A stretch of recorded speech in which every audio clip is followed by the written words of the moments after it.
This video is sponsored by NordVPN. Visit nordvpn.com/nameexplain and use the code NAMEEXPLAIN for 70% off a 3-year plan and an extra month for free. Starry, starry night, paints your palette blue and grey. Look out on a summer's day, with eyes that know the darkness in my soul. Shadows on the hills, sketch the trees and the daffodils, catch the breeze and the winter chills, in colours on the snowy linen land.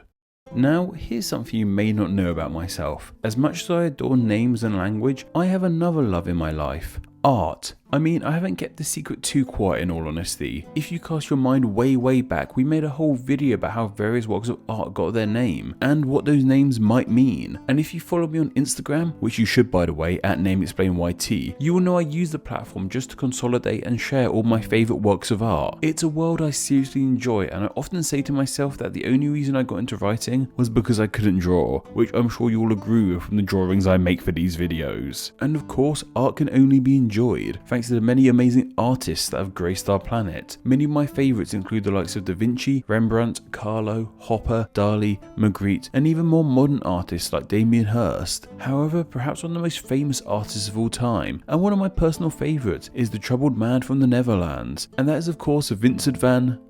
Wait, how do you say that name? And this is one of the first issues that we run into when talking about the name of this legendary artist. There seems to be many different ways that this surname is pronounced. In the English speaking world, it seems that the two most popular are Van Gogh and Van Gogh. However, I also heard Van Gogh. It seems that the Dutch, where he is from, say it very differently, and that is as Van Gogh. So I imagine this is the most legitimate way to say it, and how Vincent and his peers would have said it too. However, English language dictionaries say the name can be pronounced in the other ways I mentioned, at least in English anyway. So in this video I'll be using the Van Gogh pronunciation, as that's the one I use personally, though let me know how you pronounce it down below. As for the origins of this surname, well, the Van part of this name appears in many Dutch surnames, and it means of/from, so the name means Vincent of Gogh. Though what exactly is Gogh? Well, it's the Dutch spelling of the German town of Gogh. This German town is very close to the German-Dutch border, so it's easy to imagine that Vincent's family would have ended up in the Netherlands via this German town.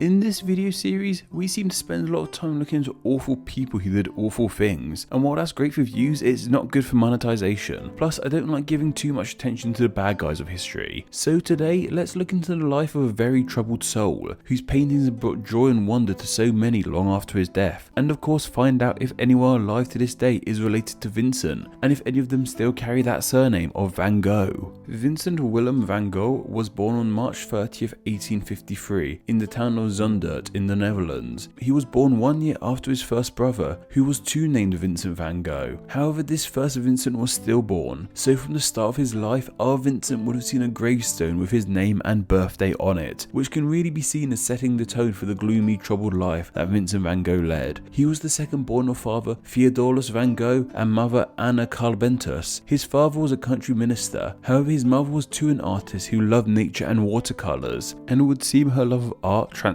over to her son. We don't seem to know too much about his life as a baby or young child, or even his schooling, though I read that he was quiet and self-contained, though enjoyed wandering the Dutch countryside in his spare time. However, he didn't actually spend too much time in school, as by the time he was 15, his family started to struggle with money, so to help, Vincent left school to find work, and the work he found ended up being something he deeply cared for. He got a job in The Hague at his uncle's art dealership. Through this job, he was transferred to a gallery in London in 1873 at the age of 20, and it was in London he fell in love with all things English, from the culture to the art to the writers from the land. However, he also fell in love with another British thing, his landlady's daughter. However, sources tell us that when Vincent proposed to her, she rejected him as she was already engaged. I read that upon hearing this, Vincent was fine, then tried everything to break off the engagement, and then had a breakdown himself. Thus begun Vincent van Gogh's turbulent relationship with womankind, something we haven't heard the last of. As I mentioned, this rejection destroyed Vincent. In the wake of this, he got rid of all his books minus his Bible and devoted his life to God. Even at work, he started to test people and told customers to not bother buying worthless art. This of course led to him being fired, though I imagine he wasn't too bothered with this, as he clearly had another life in mind, and that was one dedicated to Christ. He taught in a Methodist boys' school and preached in the school's congregation.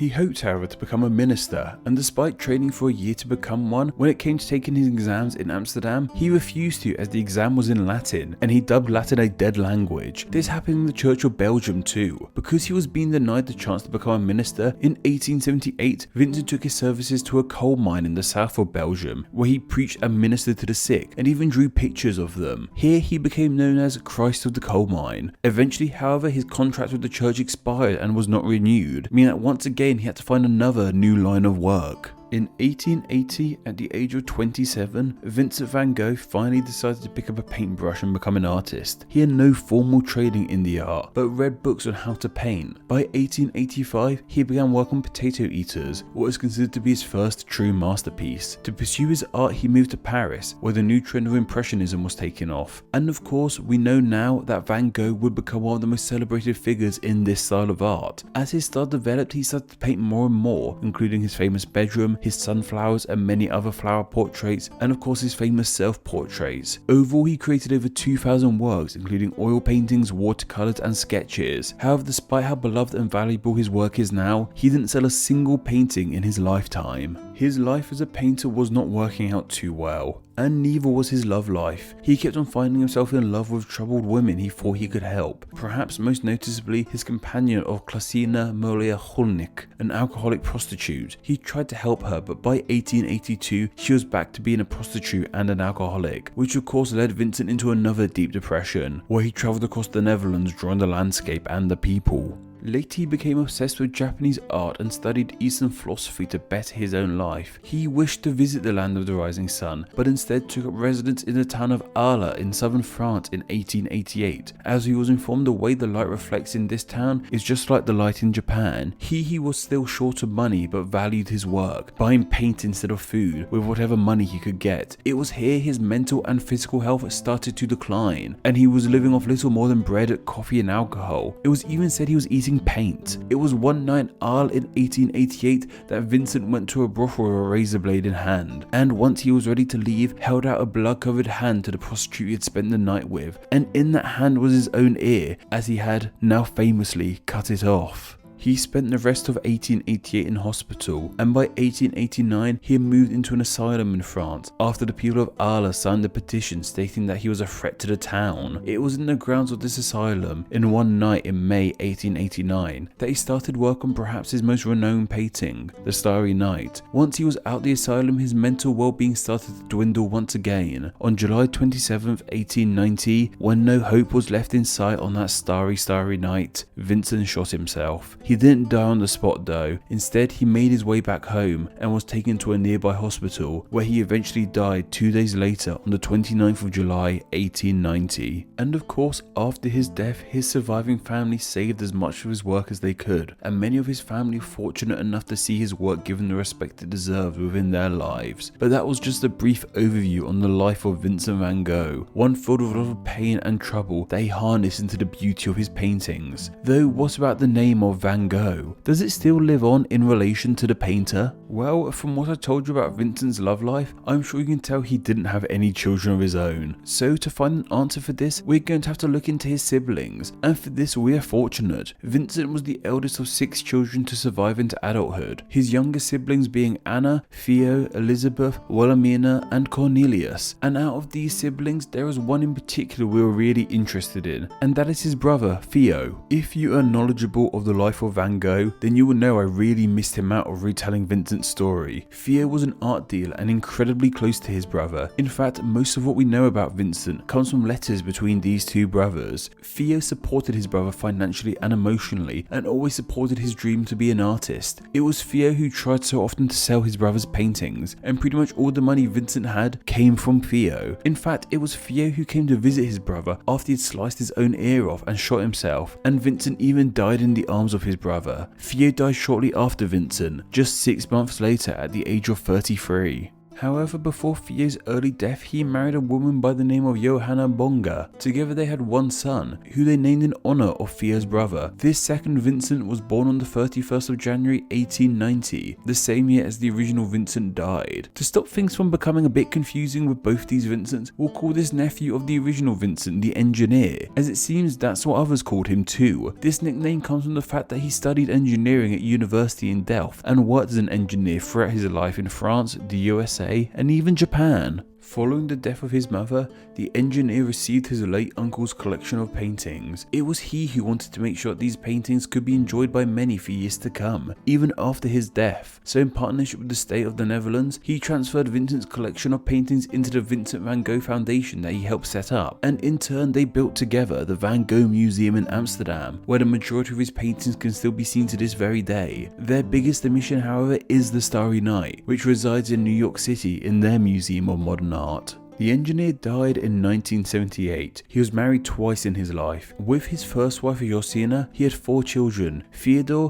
Johan, Florentius and Mathilde, all still bearing that surname of Van Gogh. Many argue that troubled lives is something of a tradition for the members of this family, as we will see with a selection of his relatives. The engineer's eldest son of Theodor Van Gogh died at the hands of the Nazis in the Second World War, as he was a member of the resistance movement. The engineer's second eldest son, Johan, worked for the Dutch intelligence service and died just last year on the 21st of February 2019. He, his siblings and their children have all spoken about growing up with the engineer as a father/grandfather, and how their houses were littered with Van Gogh paintings before the Van Gogh Foundation was established. Van Gogh's almond blossom hung in Johan's childhood room. He said before his death that he was amazed it wasn't damaged from all the pillow fights, and likewise some of his grandchildren remember being told not to play football too close to the paintings, and how heaps of paintings were just stacked up on top of each other. It's amazing to hear these memories. Things we hold to such value were seen as just fun family heirlooms to the distant relatives of the artist himself. And many of these distant relatives are still alive today and still have that name of Van Gogh, such as WILEM van Gogh, a grandchild of the engineer and great-great-nephew, I think, to Vincent van Gogh, who is now an ambassador to the museum. So instead of covering all these guys, there's one lineage I want to follow in particular, and that's with the aforementioned Johan. He had a child who he named Theo van Gogh in honor of his brother who was killed by Nazis, and this Theo became a film director covering all kinds of controversial topics. Unfortunately, however, his views caught up with him and he was murdered due to his outspoken views on the rights of Islamic women. So poor Johan had his brother killed by Nazis and his son killed by terrorists. As I said, many believe tragedy followed this family, and from these stories it's easy to see why. However, before his untimely death in 2004 at the age of 47, this Theo had a son too, a young man by the name of LIEUWE van Gogh. LIEUWE was born in 1992 and amazingly enough is an artist. He even shares his work on his Facebook page that you can see for yourself. So despite the troubled life our initial Vincent van Gogh led, his legacy does live on in the love his work now gets, the millions who travel to see his paintings on display in museums, and in his family who are still painting and still carrying his name. It's great to see that the family of this amazing artist are still living on, celebrating his name and his legacy, despite the fact that he himself never got such praise. But I could have told you, Vincent, this world was never meant for one as beautiful as you.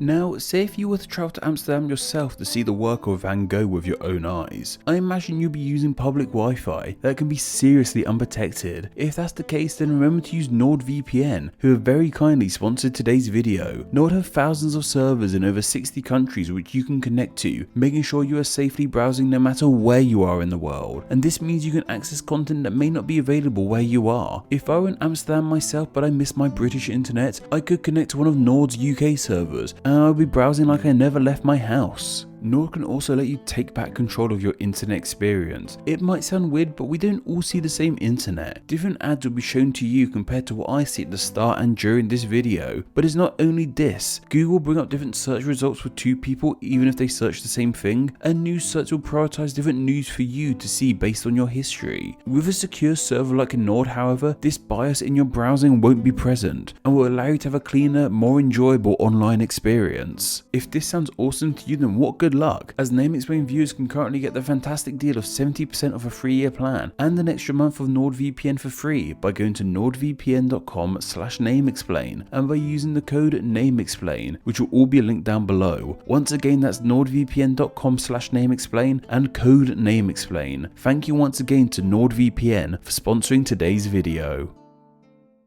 Thank you to all my patrons who support NameExplain on a monthly basis. NameExplain depends on small monthly donations from fans like you to help keep the channel running. Just a small amount of $2 a month helps in a huge way, grants you patron exclusive NameExplain extras, and gets your name here with all these awesome people. Thank you. Hello all, and thank you so much for reaching the end of the video. Stick around and check out another video and subscribe to stay up to date on all things NameExplain. You can follow myself on Twitter at NameExplainYT. Follow me there and tweet the name Don at me so I know you came from this message. Anyway, I hope you enjoyed this video, and once again, thank you all so much.